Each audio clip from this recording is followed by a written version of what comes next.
We got another nice day here in Ohio, and we're going to be on to part number 8. We finally got this turd running, and I know you guys noticed the smoke in the last video. Well, when I removed the long tube headers, I removed the dipstick tube and I did not put it back in. So every time I would rev the car, it would literally just shoot oil onto the manifold and just give me a smoke show. Luckily, it didn't catch fire and it wasn't that hot yet, but don't forget to put the dipstick tube back in if you remove it. Now, there's also one other thing too. I haven't started on the cold side piping from the turbo to the intercooler. I did start from the intercooler up to the intake manifold, but when I took the bumper off of the car, I want to make sure that it's back mounted and everything's secure exactly the way it's going to be in a finalized product, because when I cut that hole in that bumper, I want it to be exactly where it's going to be whenever and whatever I take this bumper off, put bumper cover back on, and I just want everything to fit and fit properly.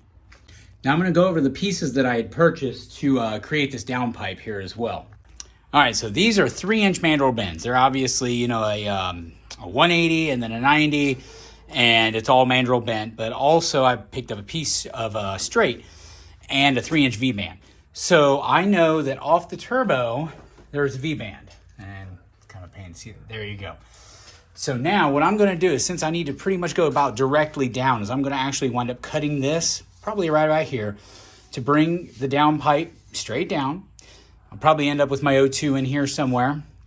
But then also, once I make my other bend to go out towards the bumper, I'm going to put this straight piece in. See, now this is mild steel, and this right here is stainless. And the reason I did that is because I want this section to be the one that sticks out of the bumper. I don't want the mild steel, because the mild steel is going to rust. So that's going to be painted, coated, and heat wrapped. This right here is going to be pretty close to the edge of the bumper. I didn't really need a piece this big, but it's just something I picked up, and it was readily available. So what I'm going to do is I'm going to run all this piping up to about 6 inches, maybe even a foot. Just try to use much of this stainless section as possible. And then I'm going to add this V-band into here, and then use the V-band to mate the two, because this, like I said, is going to stick outside of the bumper, so the stainless section won't rust and it won't look so ugly coming out of there. Now, here's one last piece I got, is this stainless trim ring from 269 Motorsports. Got this off of Amazon. I think it was like 23 bucks. It comes with the trim ring and the black rivets.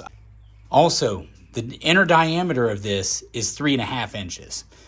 And then what that's going to do is, with that air gap in there, it's going to keep from possibly melting the bumper, or, you know, tearing up the paint or the wrap in my case. But it's going to keep you from destroying the area around the downpipe, especially if it bounces around or anything like that, if you don't have solid motor mounts or anything. So that right there is it's a beauty piece, but also it does serve a function, and it's going to help you make that a whole lot cleaner. Okay, so now that I can see basically where any and all obstructions are going to be with the downpipe and anything in here, I see this is not going to be an issue whatsoever. The only place I'd have to worry about is if I came between the coolant lines. But I think the downpipe's going to run straight down and back that way. So now another thing I'm going to do is I'm going to remove this inner fender liner right here. And that's also going to give me access to where I can do my power steering cooler as well. Now, if you can remember in some of my other videos, this is what I'm going to put in place for the power steering cooler, instead of that really long hose that goes around the front of the vehicle. And since it has these little tabs built into it, I'll be able to just pretty much mount it anywhere. All right, so it's been a few days since I made that last little video there. What it is I wanted to go ahead and get as much of the intercooler piping and everything taken care of as I could, and then also wanted to fit as much of the coolant stuff and everything that's going to actually be in the way in there, so that way I can see a final routing and a final just direction to go with everything. So now that that's all hooked up, I can actually, man, this thing is really getting in the way. But now that that's all hooked up, I can actually see the routing I really truly need to take for the downpipe on there now. And as you can see from this angle here, once again, the fan motor is actually going to kind of be in the way. So we're either going to go over it or down and then kind of slant back. So I haven't figured that out yet, but that's where I'm headed now. All right, so now we've started the downpipe section. Comes down around. As you can see here, it clears everything. And more of my beautiful welds. But there is clearance, there's room. It's gonna run straight down. And it's gonna curve off and either go out the bumper or it might even go straight down, but I prefer it to go straight out the bumper. All right, so I have everything tacked the way I wanted. Everything's run this way right here. As you can see right into there, how it's angled and comes around. Now you can slightly see, but basically using telescoping method, I took a piece of pipe and I basically traced a circle. Then I went ahead and punched the hole in the center for a guide. And what that is basically I took a piece of pipe and mashed it up to it and slid it up to it and then used a piece of paper and wrapped around that and slid right up to the actual edge where I'm gonna be making the hole, traced around it, and then I found my center point of that hole. And then after that, I drilled from the back to the front.